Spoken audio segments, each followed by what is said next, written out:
மாலையில் சந்தித்தேன் மையலில் சிந்தித்தேன் மாலையில் சந்தித்தேன் மையலில் சிந்தித்தேன்.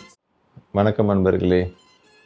துளி துளியான மழை துளிகள் சேர்ந்து ஒரு சிறு ஓடையாக ஓடுவது போல சின்ன சின்ன கதைகளாக நாம் பேசி 40 வாரங்கள் அருகில் வந்துவிட்டோம். ஏறக்குறைய 10 மாதங்களாக உங்களோடு நான் தொடர்ந்திருப்பது மிக்க மகிழ்ச்சி. உங்களுடைய ஆதரவை தொடர்ந்து தந்து கொண்டிருப்பதற்காக என்னுடைய நன்றி கலந்த வணக்கத்தை தெரிவித்துக் கொள்கிறேன். வணக்கம் நண்பர்களே. இந்த வாரம் நம்ம ஒரு ஏறக்குறைய சயின்ஸ் ஃபிக்ஷன் கதையை பார்க்கலாம். இந்த கதைக்கோட பேர் கல்யாணம் என்ற வார்த்தை. Doctor Bora neurons control program அப்படின்ற ஒரு புது ஆராய்ச்சியை பண்ணிட்டு இருக்காரு. இந்த ஆராய்ச்சி பற்றி அவ்வளோ வெளியே தெரியாத மாதிரி பார்த்துக்கினாரு.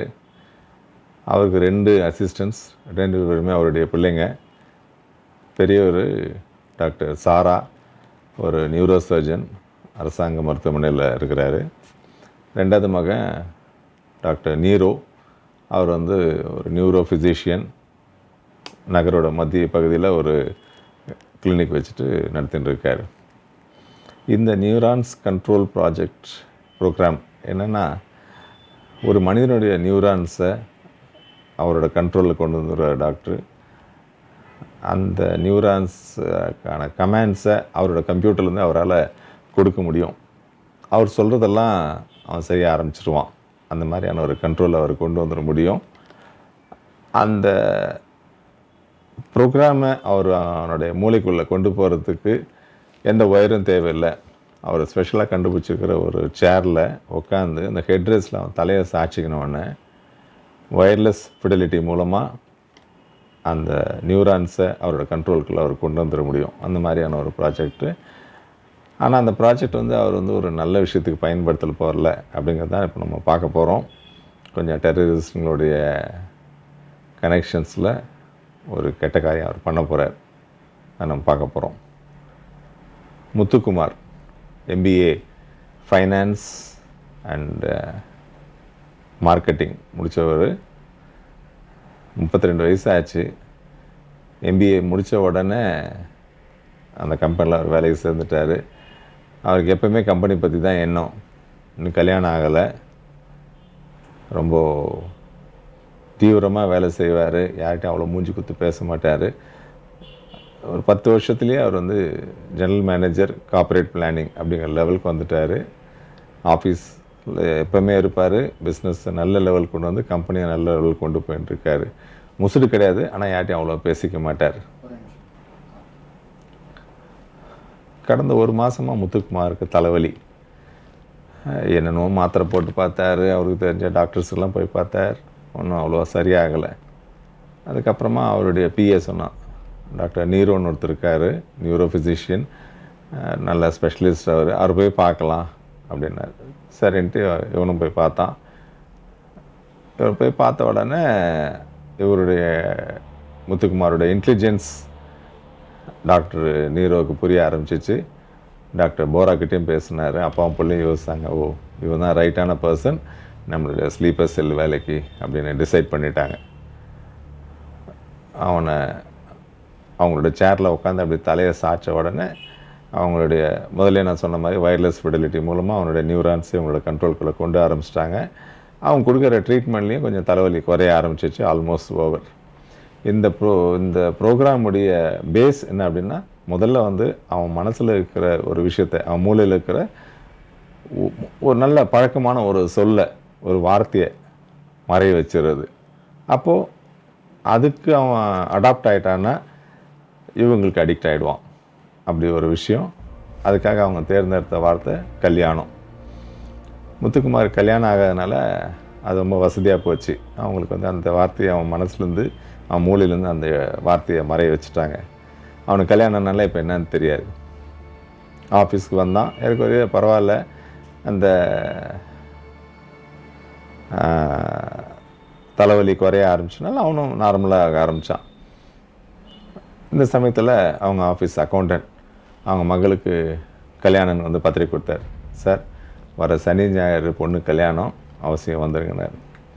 முத்துக்குமார் அவர் பார்த்துட்டு, கல்யாணமா அப்படின்னா அப்படின்னா அவருக்கு வந்து தூக்கி வாரி போட்டுச்சு. என்ன இவர் என்ன கிண்டல் பண்ணுறாரா, அவ்வளோ மூஞ்சி குத்து பேசாதா இல்லை, ஏன் இப்படி பேசுகிறாரு அப்படின்னு பேசலாம்.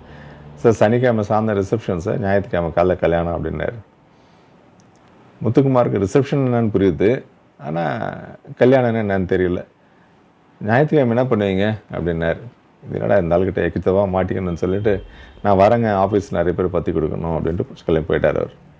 முத்துக்குமாருக்கு ஒன்றும் புரியல. அந்த பத்திரிக்கையை திருப்பி திருப்பி பார்க்குறான், கம்முன்னு வச்சுட்டான். அப்புறம் அந்த சனிக்கிழமை வந்துச்சு. முத்துக்குமாரோட பிஏ வந்து, சார் சாயந்தரம் ரிசப்ஷன் போனோம், ஒரு gift வாங்கணும் அப்படின்னா. சரின்னு காசு கொடுத்தான், gift வாங்கிட்டாங்க. ரிசப்ஷன் போனால் அவனுக்கு ஒன்றுமே புரியல அங்கே நடக்கிற விஷயம்லாம். gift கொடுத்தான், கொடுத்துட்டு சாப்பிட்டுட்டு கிளம்பும்போது அக்கௌண்டன்ட் வழக்கம் போல் வந்தார். ஐயா, நாளைக்கு காலையில் கல்யாணம் வந்துருங்கன்னார். எல்லோரும் முன்னாடி முத்துக்குமார் திருப்பியும் கல்யாணமா அப்படின்னா எல்லாருக்கும் ஒரு மாதிரி இருந்துச்சு. சரி, பிஏ அவரை அப்படியே தள்ளின்னு வந்துட்டான். சரி, இந்த ஆளுக்கு இன்னும் சரியில்லை போல இருக்கு அப்படின்ட்டு. இவங்க அதுக்குள்ளே இங்கே டாக்டர் போராவும் டாக்டர் நீரவும் டிசைட் பண்ணிட்டாங்க. நெக்ஸ்ட் வீக்கில் அவங்களுக்கு கிடச்சிருக்கிற ப்ராஜெக்ட் என்னென்னா, தலைநகரில் பார்லிமெண்ட்டை தகர்க்கணும். அதுக்கு ஒரு ஹியூமன் பாம், அதுதான் முத்துக்குமார் ரெடி பண்ணிட்டாங்க. ரெடி பண்ணிட்டு அன்றைக்கி திங்கட்கிழமை சாயந்தரம் ரிவ்யூக்காக போகும்போது ஒரு பேனா கொடுக்குறாங்க. அந்த பேனா வந்து ஒரு ரொம்ப சக்தி வாய்ந்த ஜெலாட்டின் வச்ச பாம். ஏறக்குறைய அது வெடிச்சிச்சுன்னா 5 கிலோமீட்டருக்கு சுற்றி இருக்கிற எல்லாமே போயிடும். அவ்வளோ ஒரு சக்தி வாய்ந்த பாம்பை அவர்கிட்ட கொடுத்துட்டாங்க. முத்துக்குமார் ஆல்ரெடி அவங்களோட கண்ட்ரோலில் இருக்கிறான். அவங்க என்ன சொன்னாலும் அவனுக்கு அது கீழ்ப்படியணும், அவ்வளோதான். பாக்கெட்டில் அதை சொருகினான். அவங்க சொல்லிட்டாங்க, கையில் ஒரு டிக்கெட்டை கொடுத்தாங்க. சார், நாளைக்கு காலையில் நீங்கள் வந்து தலைநகருக்கு போகிற விமானத்தில் ஏறி போயிடணும். 11 o'clock உங்களுக்கு வந்து ஃப்ளைட்டு, நீங்கள் 9 o'clockலாம் அங்கே இருக்கணும் அப்படின்னாங்க. முத்துக்குமார் டிக்கெட்டையும் பேனா வாங்கி பாக்கெட்டில் வச்சுக்கணும். நாளைக்கு 11 o'clock நீங்கள் ஃப்ளைட்டில் போகிறீங்க, ஞாபகமாக இந்த பேனா பாக்கெட்டில் வச்சுங்கன்னாரு. முத்துக்குமார் எதுவும் மறுத்து பேசலை, அமைதியாக வாங்கி வச்சுன்னு கிளம்பி வீட்டுக்கு போயிட்டான். அடுத்த நாள் காலையில் அவன் 8 மணிக்கெலாம் வீட்டிலேருந்து கிளம்பி விமான நிலையத்துக்கு போயிட்டான். அந்த நேரத்துக்கு 9 மணிக்கு அவசரமாக மத்திய உளவுத்துறையுடைய ஒரு கூட்டம் கூடுறாங்க. அப்போது அந்த உளவுத்துறையுடைய டைரக்டர் சொல்கிறாரு, டாக்டர் போராவுடைய ஒரு ரிசர்ச் பற்றி நான் கேள்விப்பட்டோம். உடனே அதை பார்த்து நான் நிறைய இன்டர்நெட்லாம் செக் பண்ணி பார்த்தேன். அது வந்து நியூரான்ஸை கண்ட்ரோல் பண்ணுற ஒரு ப்ரோக்ராம் அவர் கண்டுபிடிச்சிருக்காரு. அதுபடி அவர் ஸ்லீப்பர் செல்ஸை உருவாக்கி அவங்கள அவருடைய கமாண்டுக்கு கொண்டு வந்துடுவார். அவங்க சொல்கிற வேலையை அவங்க செய்வாங்க அப்படின்னு சொல்லி நிறைய விஷயம் அவர் ஆராய்ச்சி பண்ணதெல்லாம் பற்றி பேசுகிறார். பேசிட்டு கடைசியாக ஒரு வார்த்தை சொல்கிறாரு, இந்த கண்ட்ரோலில் கொண்டு வந்த ஆளுக்கு அவங்க செக் பண்ணி பார்க்கறதுக்காக அவங்க மனசுலேருந்து ஒரு வார்த்தையை எடுத்துருவாங்க. அவங்க மூளையில் அந்த வார்த்தைக்கான அர்த்தமே தெரியாது, ஒரு சாதாரண வார்த்தை தான். நான் ரிசர்ச் பண்ண பேப்பர்ஸில் இருந்த வார்த்தை என்னன்னா சொல்லிட்டு நிற்கிறார் நிமிஷம், கல்யாணம் அப்படிங்கிறார். இவங்க இந்த பேசினுக்கிற நேரத்துக்கு 11 மணி. முத்துக்குமார் ஃப்ளைட்டில் உட்காந்து தலைநகர் போக உட்காந்துருக்கான். அவன் பாக்கெட்டில் அந்த பேனா இருக்குது. நன்றி அன்பர்களே, மீண்டும் அடுத்த கதையில் சந்திப்போம். எங்கே செல்லும் இந்த பாதை யாரோ யாரோ